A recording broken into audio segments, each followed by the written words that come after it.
Ibu Bapak, saudara-saudariku yang dikasihi oleh Tuhan, Shalom. Selamat berjumpa kembali dalam Renungan Harian Katolik, Paroki Tomang, Jakarta. Hari ini hari Kamis, tanggal 24 Juli tahun 2025. Tema renungan kita hari ini adalah Hidup Rohani Butuh Perjuangan. Ibu Bapak, saudara-saudariku yang dikasihi oleh Tuhan, satu kali ada seorang bapak datang kepada saya, dia mengeluh, dia berkeluh kesah bahwa mengapa untuk memahami kitab suci itu sangat sulit sekali. Bapak ini berkata, wah Romo, saya sebenarnya ingin sekali memahami isi kitab suci, tapi saya sudah mencoba untuk membaca dan merenungkan kitab suci, tapi kok rasanya sulit sekali. Apalagi kalau sudah membaca perumpamaan-perumpamaan yang diberikan oleh Tuhan Yesus. Itu kok sulit saya mengerti, sulit saya pahami. Mengapa demikian, Romo? Mengapa para penulis kitab suci itu kok membuat kitab suci yang sulit untuk dipahami oleh manusia? Nah, Ibu Bapak, saudara-saudari yang dikasihi oleh Tuhan, saya berkata kepada Bapak itu artinya mengapa kitab suci itu kok ditulis dengan bahasa yang tinggi dan seringkali memang sulit untuk kita pahami.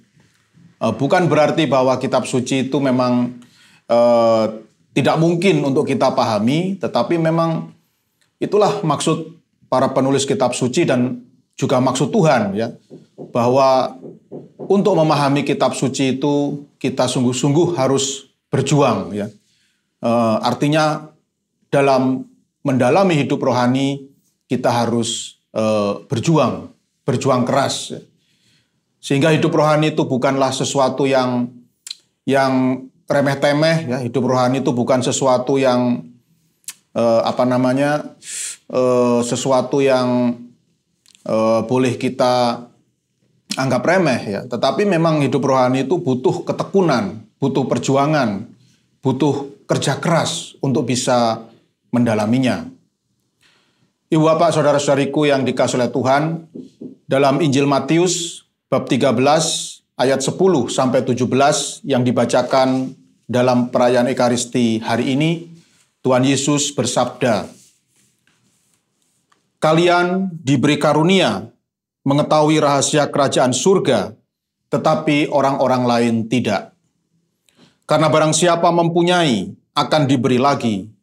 Tetapi barang siapa tidak mempunyai, maka apapun yang ada padanya akan diambil juga. Itulah sebabnya aku mengajar mereka dengan perumpamaan. Karena biarpun melihat, mereka tidak tahu. Dan biarpun mendengar, mereka tidak menangkap. Mereka tidak tahu dan tidak mengerti." Ibu Bapak, saudara-saudari yang dikasihi oleh Tuhan, dari apa yang disabdakan oleh Tuhan Yesus dalam Injil hari ini, jelas sekali bahwa ternyata Tuhan Yesus memang sengaja membuat perumpamaan-perumpamaan yang tidak mudah. Jadi memang Tuhan Yesus itu memberikan perumpamaan-perumpamaan yang tidak begitu mudah untuk kita pahami. Mengapa demikian? Karena Tuhan Yesus menginginkan, karena Tuhan Yesus ingin supaya kita semua sungguh-sungguh berjuang, sungguh-sungguh serius dan berusaha keras dalam membaca dan merenungkan kitab suci. Saya teringat ketika saya mengikuti sebuah retret panjang di sebuah rumah retret. Jadi retret ini tidak main-main, lamanya 6 bulan, dan sepertinya hanya para romo dan para suster saja yang sanggup mengikutinya. Retret selama 1 semester, 6 bulan di satu rumah retret. Dan saya masih ingat pada satu sesi pembimbing retret saya, seorang bruder, itu meminta saya untuk merenungkan kisah anak yang hilang, sebuah perikop atau sebuah bagian atau sebuah kisah dalam kitab suci yang sangat terkenal ya. Siapa yang tidak pernah mendengar cerita itu ya, kisah tentang anak yang hilang atau kisah tentang anak bungsu yang durhaka itu ya. Dan pembimbing retret saya meminta saya untuk merenungkan perikop ini, ya hanya satu perikop ini, kisah anak yang hilang ini selama 1 minggu. Dan setiap hari itu saya diharuskan untuk bermeditasi selama 5 jam. Ya. Dan itu boleh dicicil ya, 1 jam selesai, 1 jam lagi, 1 jam lagi, sampai 5 jam. Dan itu dilakukan selama 1 minggu hanya merenungkan kisah tentang anak yang hilang. Ya. Dan luar biasa, Bapak Ibu Saudara-saudari yang dikasihi oleh Tuhan, awalnya saya merasa ini satu ajakan retret yang sangat aneh ya. Masa hanya merenungkan satu perikop saja selama 1 minggu dan setiap hari 5 jam ya. Itu bagi saya sesuatu yang aneh dan konyol gitu ya. Tapi ya saya berusaha taat pada pembimbing retret itu. Dan luar biasa, buah dari ketaatan itu hasilnya sungguh luar biasa ya. Ketika saya kuliah di STFT, Sekolah Tinggi Filsafat Teologi di Malang, dosen kitab suci saya, ya, dosen kitab suci Perjanjian Baru, itu pernah mengajar tentang perikop ini, ya, kisah tentang anak yang hilang. Tetapi ya pada waktu itu saya hanya menerima satu tafsiran, ya, satu penafsiran, dan satu tafsiran itu adalah tafsiran dari sang dosen sendiri ya. Jadi tentu saja dosen saya dia punya satu penafsiran yang dia sukai dan dia setujui, dan itu diajarkan kepada para frater. Nah pada waktu itu saya hanya tahu satu tafsiran ini saja. Setiap kali homili atau berkhotbah, ya satu tafsiran inilah yang saya berikan kepada umat ya, sesuai dengan apa yang diberikan oleh dosen saya ya waktu saya masih frater. Tapi luar biasa, setelah saya selama 1 minggu merenungkan satu perikop ini saja ya, kisah tentang anak yang hilang ini, penguasaan saya tentang perikop ini semakin bertambah ya. Jadi ketika saya renungkan dalam-dalam, saya tekuni, lama-lama saya semakin menguasai perikop ini ya. Jadi sehingga tafsiran yang diberikan oleh dosen ketika saya frater itu, dosen kitab suci itu hanya menjadi salah satu tafsiran yang diantara tafsiran-tafsiran yang lain ya. Dan saya akhirnya menjadi sungguh bisa mendalami dan memahami perikop tentang kisah anak yang hilang ini ya. Sehingga saya akhirnya memiliki banyak sudut pandang ya. Awalnya saya hanya memiliki sudut pandang diri saya itu ditempatkan sebagai anak bungsu ya, anak bungsu yang durhaka itu. Tetapi lama-lama ternyata setiap peran dalam kisah itu punya sudut pandang yang berbeda ya, punya peran yang berbeda-beda ya, sehingga saya bisa merefleksikan peran anak sulung, saya bisa merefleksikan peran bapa ya.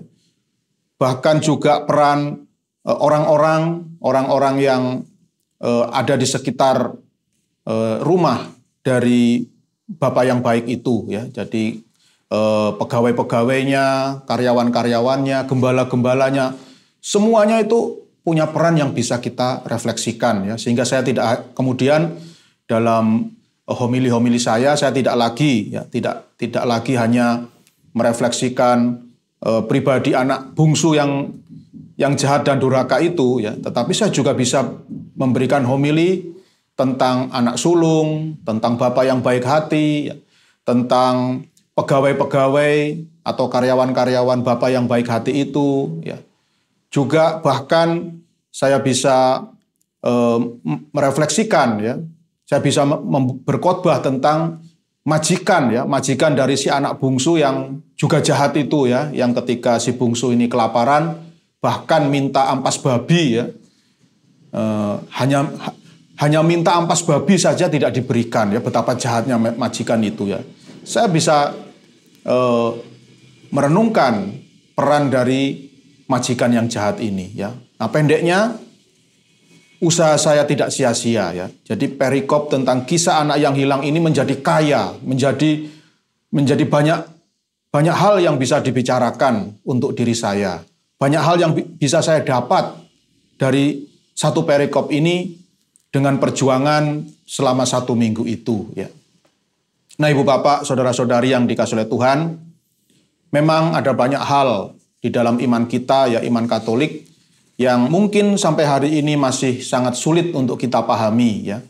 Bukan hanya kitab suci, ya, tapi mungkin dogma-dogma, doktrin-doktrin yang ada dalam gereja Katolik itu masih membingungkan kita, ya, masih sulit untuk kita pahami. Jangan menyerah, ya, jangan menyerah.